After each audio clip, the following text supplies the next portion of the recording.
Welcome back, my friends. Today we're going to be creating a letter portrait. So I'm going to start off with a YouTube channel thumbnail.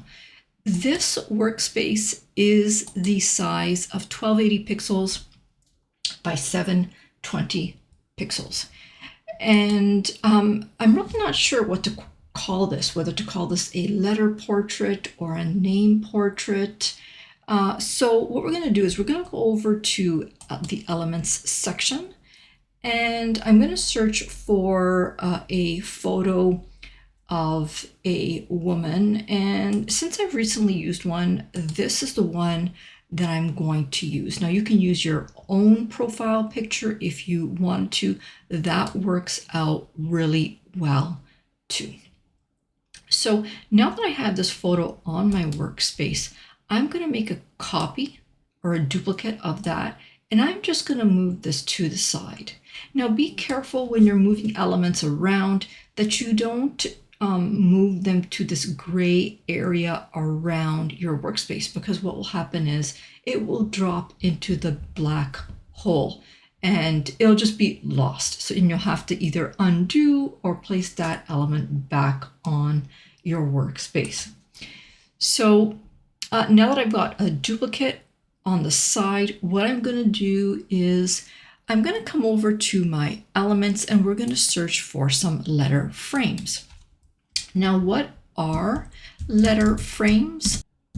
Letter frames are elements that allow you to drop photos inside. So they're like drag and drop frames, but they're also text.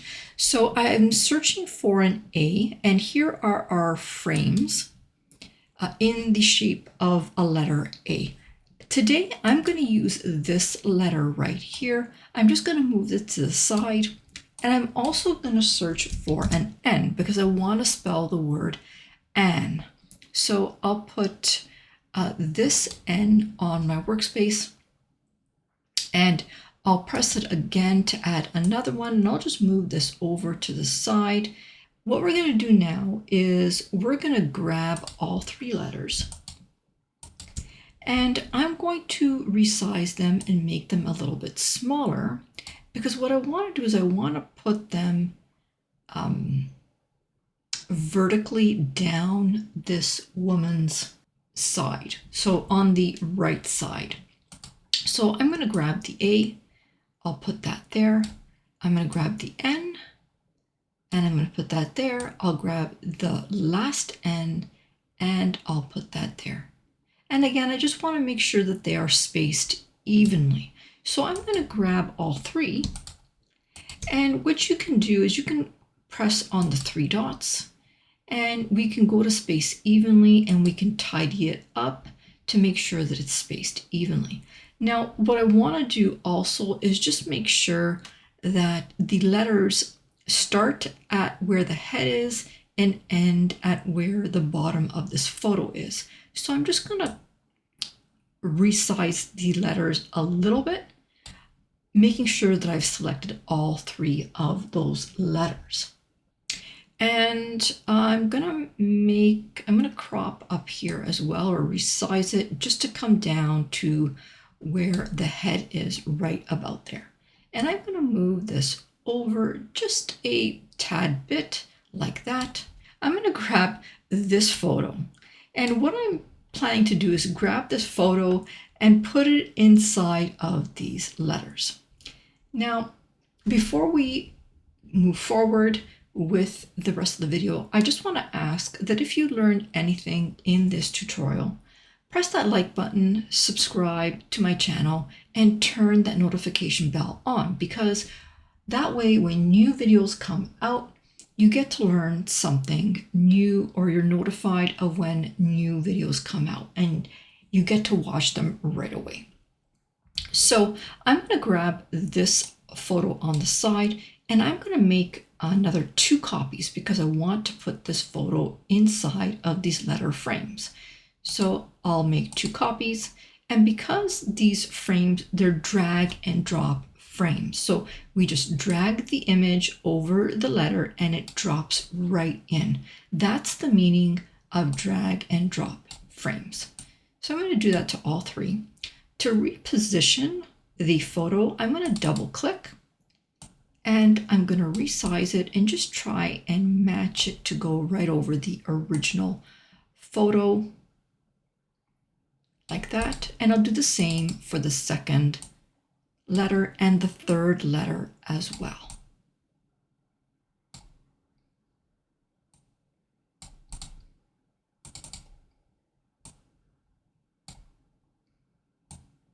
So I think that was too much.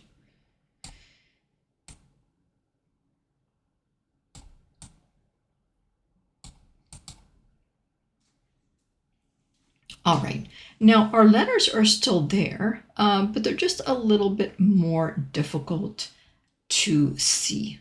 So what I'm going to do is I'm going to grab the background and I'm going to remove the background from that image in behind.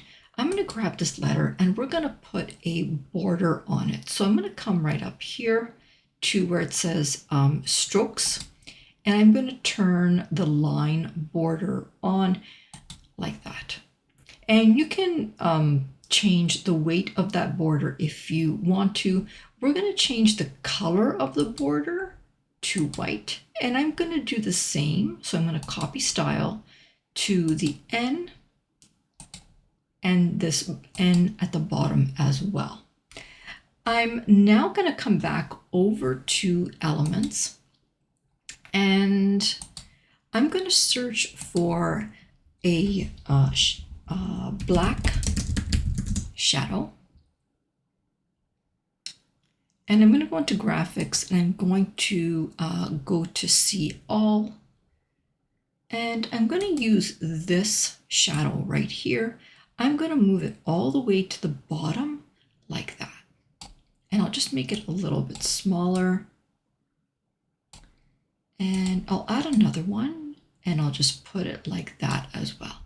I'm going to go to position and layers, and I'm going to grab those two elements and I'm going to move them in behind the letters, but in front of the portrait of the woman. I'm going to do one more thing.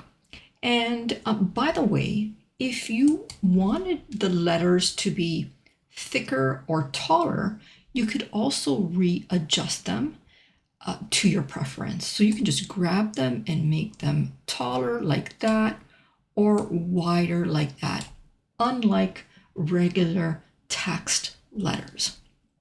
I'm going to press undo to just put that back the way it was.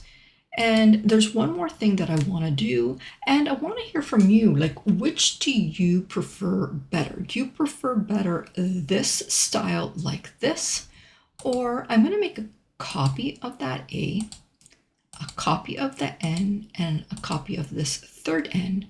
I'm going to grab this, and this, although this is a frame, we can also fill it with a color. So I'm going to fill it with a color. I'm going to fill this N with a color, and I'll fill the last N with a color like that. And now I'm going to grab all three, and I'm going to go to position and layers, and I'm going to move those three in behind the regular letters like that. And now I'm just going to reposition them a little bit, kind of to make it look like a 3D effect. And I think what I'm going to do is take off the outline on the last three letters. So I'm going to go back into the stroke, and I'm going to turn it off just so that it looks more like a 3D effect. So that's pretty much it. And I want to hear from you. What do you think? Which option did you like better? The one with the 3D effect or the one without the 3D effect? What do you think? Let me know in the comments. That is pretty much it. I hope that you enjoyed this tutorial. If you did, don't forget to like the tutorial and subscribe and turn that notification bell on. If you want to learn more about my live sessions, you can ask me in the comments as well.